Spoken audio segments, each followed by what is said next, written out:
Counselling 12,460 सहायक अध्यापक भर्ती के तहत हुई है। हम आपको दिखाते हैं इसमें नियुक्ति पत्र लेने के लिए देखिए किस तरह से अभ्यर्थियों की भीड़ लगी हुई है। सुदूर जनपदों से ये अभ्यर्थी आए हुए हैं और इन्हें अपने नियुक्ति पत्र मिलने का इंतजार है। डीएसए कार्यालय से इन्हें जानकारी दी गई है कि 4 बजे से इनके नियुक्ति पत्र मिलना शुरू होंगे। अभी इनके प्रपत्रों का मिलान कराया जा रहा है और जैसा कि जानकारी मिली है कि इनके प्रपत्रों का मिलान कराया जा रहा है, सूची अपडेट हो गई है और 4 बजे से नियुक्ति पत्र मिलना शुरू होंगे जो देर रात तक इन्हें मिलते रहेंगे। हम यहाँ अभ्यर्थियों से बात करते हैं कि वो कहाँ से आए हैं और काउंसलिंग के दौरान उन्हें क्या क्या दिक्कतें हुई और कितने बजे से बताया गया है कि नियुक्ति पत्र मिलेंगे। कहाँ से आएंगे आप? कितने साल बाद ये भर्ती आपकी हुई है, क्योंकि इसमें कोर्ट में भी चली गई है भर्ती 7 साल बाद, तो कैसा लग रहा है और क्या बताया गया है अंदर से कि नियुक्ति पत्र जो है आपको मिलने वाला है? तो आपको 7 साल के बाद ये नौकरी का जो इंतजार था वो आज आपका सपना पूरा होगा। कैसा आपके मन में विचार आ रहे हैं, कैसा कहना है, आप कैसा फील कर रहे हैं? कितने बजे बताया गया कि ज्वाइनिंग लेटर मिलेगा? 4 बजे। आप कहाँ से आए हैं? गाजीपुर से। तो क्या बताया गया अंदर में? हम तो मतलब ये संभावना जताई जा रही कि देर रात तक नियुक्ति पत्र मिलेंगे। तो कैसा लग रहा है आपको 7 साल बाद नौकरी करने का मौका मिल रहा है? कोर्ट में ये भर्ती चली गई, काफ़ी दिन तक लटकी रही। अच्छा, इन 7 सालों में क्या क्या दिक्कतें झेलनी पड़ी? आपने कहीं अन्य जगह ट्राई किया कि नहीं किया? हमको जो अन्य व्यक्ति बात करते हैं, आप ये कहाँ से? हम आए, आप किससे आए हैं? हम यहाँ पे जो लोग आए हैं उनके पत्र लेने के लिए, उनको हम हिसाब से उनकी मर्जी के अनुसार उनका अकाउंट ओपन करेंगे।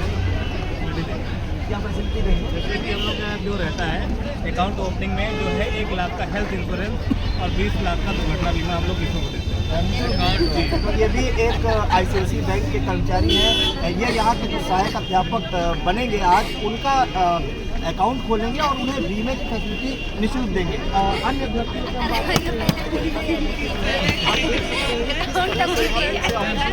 भीड़ लगी।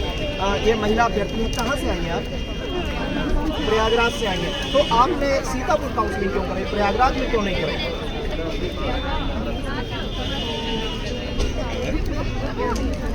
जी, पहले ऐसा आदेश नहीं था, बाद में आया कुछ ओपन टू ऑल काउंसलिंग। नहीं, तो एक अहम जानकारी चाहेंगे कि अभी जब काउंसलिंग आपकी हो रही थी 5 तारीख को, तो कुछ वहाँ पे अभ्यर्थियों ने हंगामा भी किया था, वो ओपन टू ऑल काउंसलिंग का विरोध कर रहे थे। क्यों कर रहे थे?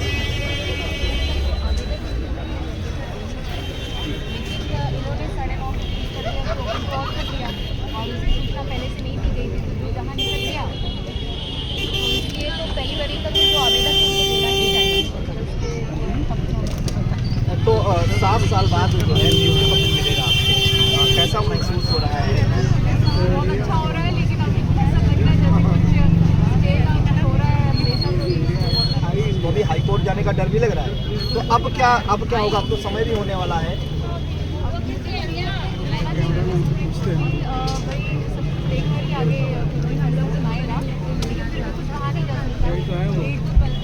आपसे जानकारी चाहेंगे कि 2016 में ये भर्ती निकली, कोर्ट क्यों चली गई?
अंदर क्या बताया गया बीएसए ऑफिस में?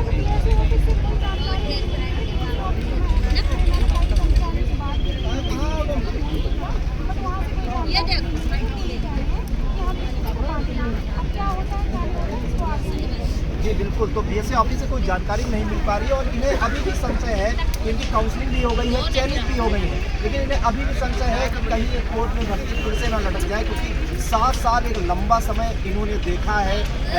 कई इन्होंने परेशानियां भी झेली इस दौरान। अब जब नियुक्ति पत्र मिलने का समय आया है तो भी मन में इनके कसक है, डर है कि कहीं ऐसा ना हो ये भर्ती फिर से कोर्ट में लटक जाए। कहाँ से भी आप आए हैं? आगरा से। तो आपने सीतापुर भरा था, आवेदन किया था कि ओपन टू ऑल काउंसलिंग आपको लाभ मिलेगा। अच्छा, आपके सीतापुर अन्य कोई अभ्यर्थी यहाँ पे जो हो जी, आप बताइए अंदर से क्या बताया गया है? वैसे तो 7 तारीख गाइडलाइन थी,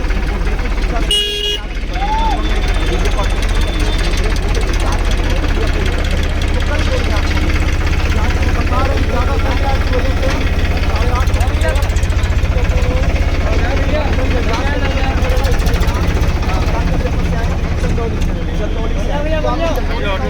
चंदौली में हमने फॉर्म भरा वहाँ काउंसलिंग भी करवाई,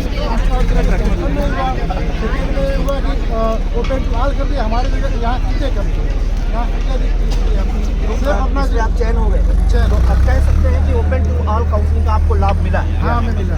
अगर लेकिन कुछ अभ्यर्थियों ने विरोध भी किया है कि ओपन टू ऑल काउंसलिंग गलत है, क्योंकि इन्हें पहले सूचना भी नहीं दी गई और जो पहली काउंसलिंग यहाँ पे कराई गई वो ओपन टू ऑल नहीं थी। वोट जाने को भी तैयार है क्या आप? कल का आपको नहीं, अगर ओपन टू ऑल में भी हमें फायदा, अगर हमारे जिले में भी होता तब भी हमें फायदा। जी, ओपन ऑल का सर ये फायदा है कि उसमें क्या है, अगर ओपन ऑल ना होती तो कम गुणांक वाला भी हो जाता है, ठीक है, ज़्यादा वाला रुक जाता है। हाँ, ज़्यादा वाले बैठे रहते, कम वाले पास। इस चक्कर में ओपन ऑल सबके लिए बेस्ट है कि उसमें ज़्यादा सबको बराबर मिलेगा भाई, पहले चयन और यही होना चाहिए, जो जिसका ज़्यादा गुणांक है उसका चयन पहले जी हो। बिल्कुल सहमत। लेकिन एक जानकारी चाहेंगे, उसमें उनका भी तो हक मर रहा है, जैसे जिन्होंने सीतापुर के जो अभ्यर्थी थे उन्होंने सीतापुर अप्लाई किया, उनको अपने जिले में नौकरी करने का भी तो उनका सपना सर था। ये सरकार ही गलती है, हम लोगों की कहाँ से गलती है? ये इन्होंने 24 जनपद जो खाली रखे हैं उसमें हम लोग क्या कर सकते हैं, या फिर उसी हिसाब से इन्हें भर्ती देनी चाहिए थी। मतलब जनपद शून्य हाँ, सीटें हो गई। शून्य जनपद रहा जी, हर जनपद में उन्हें, हर जनपद में उसी जनसंख्या के हिसाब से सीट देनी चाहिए ना उनको। भाई इसमें अभ्यर्थी की कहीं भी गलती नहीं है, गलती है तो ऊपर वालों की है कि उन्हें क्या मानते हैं कि एक ही भर्ती में 2 नियम लगाए गए हैं, ये गलत है क्या? नहीं, गलत नहीं। तो अब क्या लग रहा है, अब आपको लग रहा है कि कोर्ट में भर्ती फिर से फंसने के आसार है? कोर्ट में फंसने का अवसर नहीं बनता है, क्योंकि सरकार हमेशा कहती है कि हम एक उपभोक्ता शिक्षक हैं, हम व्यवस्था करना चाहिए, और जो ये उस समय के विज्ञापन के अनुसार यही कहता है कि जिनका गुणांक अधिक होगा उन्हीं का होगा, वो मेधा सूची नहीं, जो उस समय 2016 में विज्ञापन निकला पिछली सरकार, उसमें ओपन टू ऑल काउंसलिंग का प्रावधान था कि नहीं? हाँ, ओपन टू ऑल प्राविधान था इसका। देखिए, पहली काउंसलिंग थी कि होम डिस्ट्रिक्ट थी, दूसरी जो काउंसलिंग होती है वो इसीलिए होती है कोई भी मतलब अगर पहली काउंसलिंग में आपका होम डिस्ट्रिक्ट में आपका नहीं चयन हुआ तो कहीं भी दोबारा करा सकते हैं। बिल्कुल, हाँ यही नियम, लेकिन अभी पुराने आप नियम के द्वारा ही इस बार भी हुआ। आपके ही साथी और अभ्यर्थी कह रहे हैं कि वो कोर्ट में जाएंगे, एक भर्ती से 2 नियम लागू होंगे। कोई भी जाए, जो सरकार करना वही होगा। पुराने नियम से ही जो आदेश आया है पुराने नियम से ही आया, उसी नियम से हो हुआ भी मतलब सही हुआ। बिल्कुल, ये अभ्यर्थी है, इनका चयन सीतापुर में हुआ है और आपको बता दें कि 5 तारीख को जो डायट में काउंसलिंग हुई थी उसके अनुसार जो जानकारी मिली है, करीब 845 अभ्यर्थियों को नियुक्ति पत्र मिलने हैं और उसी नियुक्ति पत्र को लेने के लिए ये अभ्यर्थी यहाँ पे खड़े हुए हैं। सुबह से इंतजार कर रहे हैं ये अभ्यर्थी और अभी बीएसए कार्यालय से कुछ का कहना है कि जानकारी दी गई है और कुछ अभ्यर्थियों का कहना है कि 4 बजे से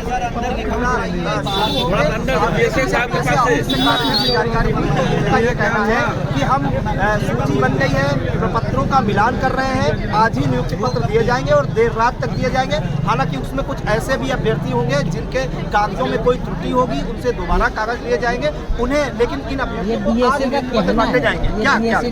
ये बीएसए का कहना है, उन्होंने 4 बजे का समय दिया है जी। अब देते हैं कि नहीं देते हैं ये अलग बात है, मगर हमें ये नियुक्ति पत्र कल मिलना चाहिए। आज अभी तक दे पाए 4 बजे अभी तक नहीं दे पाए। एक दिन देरी हुई है। अभी भी सब जगह में बात भी की है तो उनका ये कहना है कि 4 बजे से हम नियुक्ति पत्र देंगे। अब वो अपनी बात पे कितना खड़े उतरते हैं वो आगे चल के 4 बजे। जी बिल्कुल, तो 4 बजे इनको नियुक्ति पत्र मिल रहा है, वो टाइम दिया गया है, देर रात तक मिलेंगे ये भी बताया गया है। और इनमें अभी भी संशय अभ्यर्थियों में कि आज मिलेगा कि नहीं मिलेगा, क्योंकि जो 7 तारीख तक इस प्रक्रिया को पूरा कराना था आज 8 तारीख हो गई है। इन अभ्यर्थियों के मन में अभी भी संशय है कि देखिए नियुक्ति पत्र मिलता है कि नहीं। फिलहाल 7 साल के लंबे समय के बाद आज इन्हें अपना सपना साकार होता हुआ दिख रहा है। और ये जो अभ्यर्थी हैं आप देख रहे हैं, सैकड़ों की तादाद में जो अभ्यर्थी हैं वो अपना नियुक्ति पत्र लेने के लिए सुबह से ही लगे हुए हैं। सीतापुर से कैमरा पर्सन हसन गुर्रा के साथ प्रियांशु मिश्रा।